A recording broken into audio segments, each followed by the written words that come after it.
of God's creation. What I think would be helpful for us to be able to understand it on a community level is for us to be able to tap into experiences that are very different from our own. In the last however many years that I've been privileged and blessed to be able to serve my own community in New York and visit other communities, I've sat down with people who go through real garbage in their lives. And it's not always that simple for us to be able to give them explanations or answers, because they're not looking for words from us. Rather, they're looking for our answers to manifest in actions where we walk with them through the challenges that are their lives. People who have been beaten and abused and molested and cheated and mistreated by close loved ones, by people that they would trust and would always believe that they would exert certain care over them.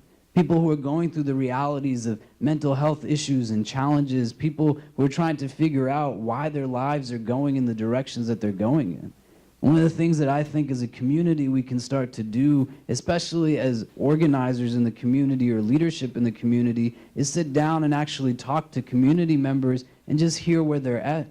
When we build programs in our center, one of the things that we do is needs assessment surveys and collect data by interviewing people one-on-one within the specific demographic that we're trying to build a program for, an entry point in the community. In our center at New York University, we have about 2,000 or 3,000 Muslim students. But in the last few years, we've made a very deliberate attempt at opening up our programs and services for people who just live and work in the New York area, many who have no affiliation to the university whatsoever, but they're just looking for a space to participate and belong. And this idea of third spaces should not be carried forward with a misnomer that says that people who are not practicing or not religious are looking for a space. I have people who come to my community who are praying 5 times a day, waking up in the middle of the night. They fast, they give their zakah, they're very generous with their sadaqah. By all standards, they would be the quote-unquote typical masjid goer. They're just looking for a different kind of vibe. And so the model that we try to employ is one that has multiple entry points, that doesn't identify a very rigid archetype of what it means to be a good practitioner of a certain faith. And for me, being in the role that I'm in and having sat with the people that I've sat with, the one thing that I've learned is that diversity is not just about ethnicity, race, and privilege, socioeconomic reality, or culture and country of origin, but diversity also exists in terms of life experience. And I have to be able to yield to the fact that I haven't gone through everything that everyone has gone through, and what everyone has gone through is only the same things that I've gone through. So I sit down and I talk to people and I say, what's your life like? What have things been going on in your life? What are the resources that you've had that have been great? What are the things that you wish you had that you didn't have? Where were the challenges? Where were the benefits? And at times we sit from 1 to 4, 5 hours at a time.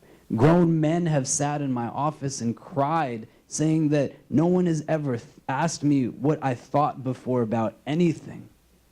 And then we take those narratives, we analyze them for trends and themes, and then we build a program off of it. Not just, hey, I think I know what everybody needs, and then when nobody comes to it, or it's the same faces coming, it's like, well, people are not really caring about God, that's why they're not coming. And it's like, no. Like, maybe you as the organizer have to be a little bit smarter about it. I said this to the brothers in the afternoon. I had introduced this kind of structure of data collection to a community that I was speaking to some time ago. And in the middle of the lecture, the gathering that was kind of this size, there was an elderly auntie who was sitting in the front, and she just started talking to me while I was giving the lecture. I was like, yeah, do your thing, auntie, you know? And she said, we don't need to do this here. I said, why not? She was like, I know what everybody needs in this community. I've been here for so long. We don't have to go out and ask.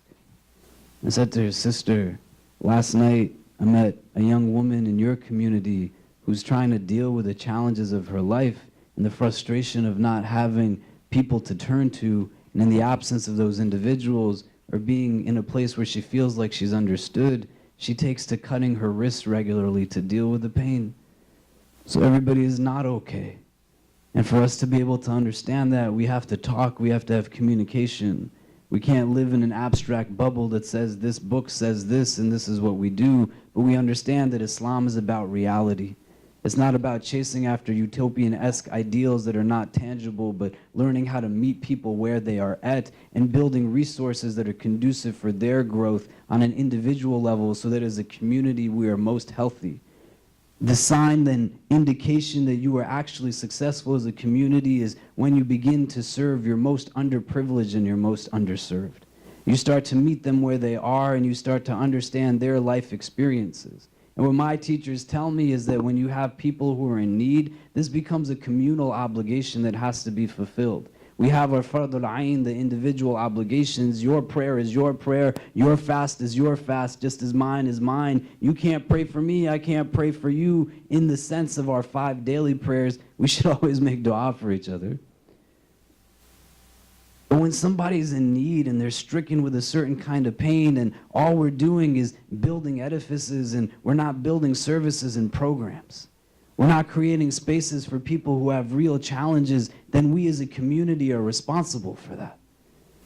The communal obligation to understand what I'm saying is, for example, if there was a janazah